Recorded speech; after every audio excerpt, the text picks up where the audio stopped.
Hola, hoy vamos a ver cómo añadir un texto breve a la pantalla de bloqueo o un número de emergencia a la pantalla de bloqueo en Samsung Galaxy Tab Active 5 Pro.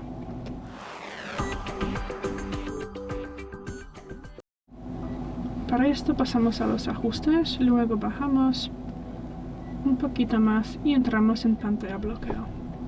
Y aquí entramos en información de contacto y aquí podemos escribir, lo que queramos.